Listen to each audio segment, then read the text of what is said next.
Oh, great. So, guys, today I'm going to talk about something very quick, and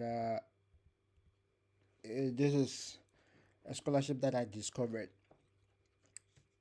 which is an opportunity to study in Indonesia. So, it's called the KNB Scholarship, and I'm just going to run through the application guidelines for you.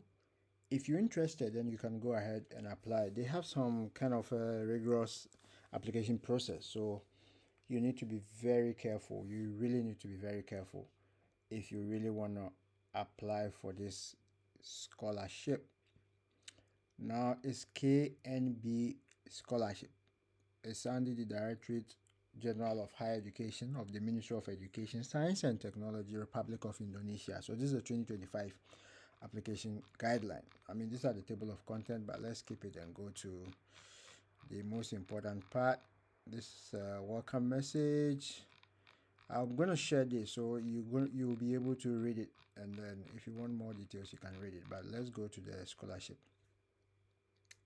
It's called the Kemitran Nagara Beckenbach Scholarship, which is the KNB. So it's popularly known as the KNB. They provide financial assistance through the Indonesian government to any international student that is coming to study from a developing country, and Ghana is a developing country, so we qualify. And the levels of studies are bachelor, master's, or doctorate. So in any of the universities in Indonesia, you get opportunity to study there. In 1992, this was when it was started, and then a lot of students have benefited from this from different countries. So let's look at the brief scholarship, and this scholarship actually is to enhance intellectual standing and develop competencies of wider students who may want to pursue further education. Specifically, they have about 34 universities that are participating in this kind of scholarship.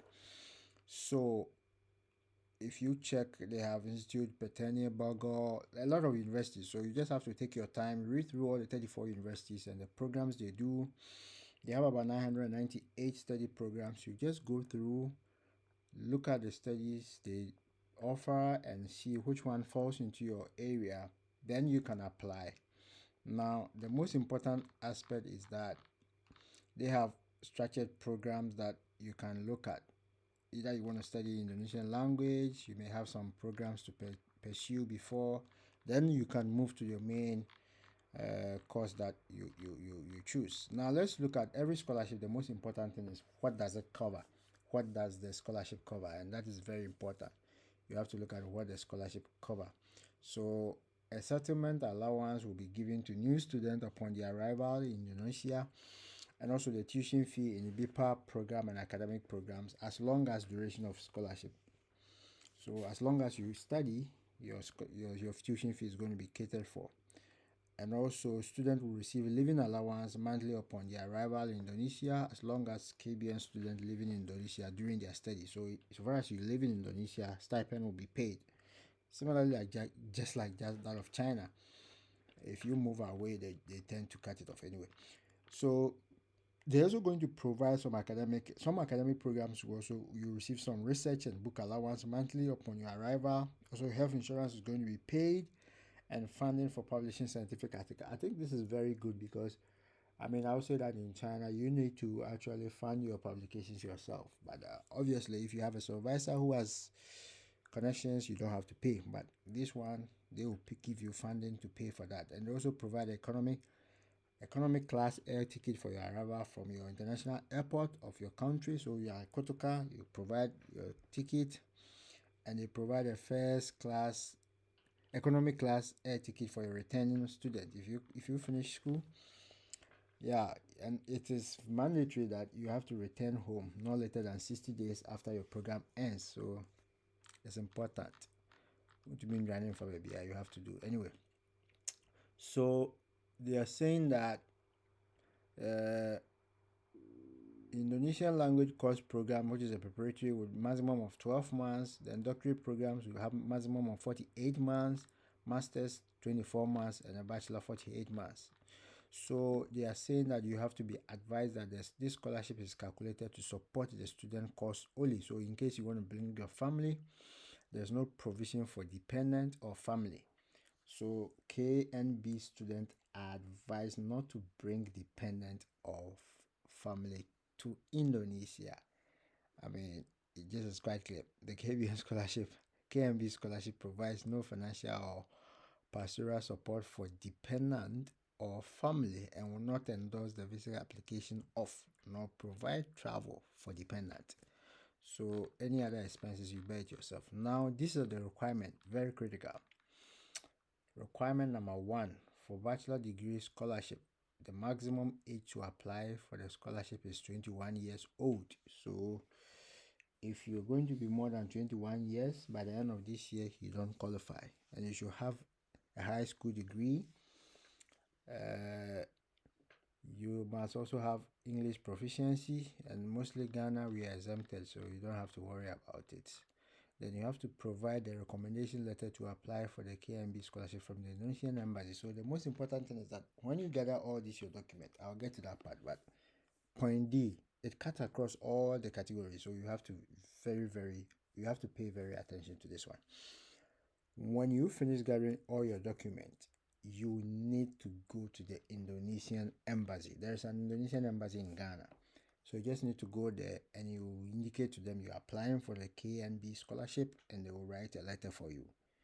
There is a letter template that they will going to give to you, and you need to provide that recommendation for the KNB scholarship from your employer as well as your immediate supervisor in English or in Bahasa if you are working. So it is important. If you are working, you can get a recommendation letter, but the first recommendation letter is to get a letter from the embassy, and it's important.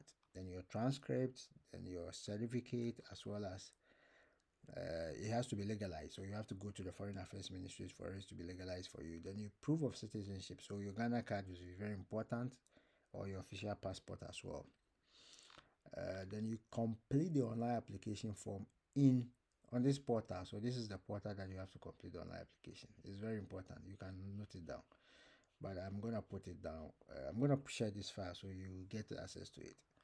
Then all the documents, you scan it into electronic document in JPEG or JPG format with a maximum size per file of 300 KB to avoid technical issues, because you are going to upload them. They are saying that you should be advised that the document E, F, and G must be in English. E, F, and G. So let's go to E. E is the recommendation letter. F is the academic recommendation letter from your previous school in English. Then G is the scanned certificate and academic transcript. All this must be in English or Bahasa. Okay, so for masters, it's also similar. It's not the same, just like the bachelor's anyway.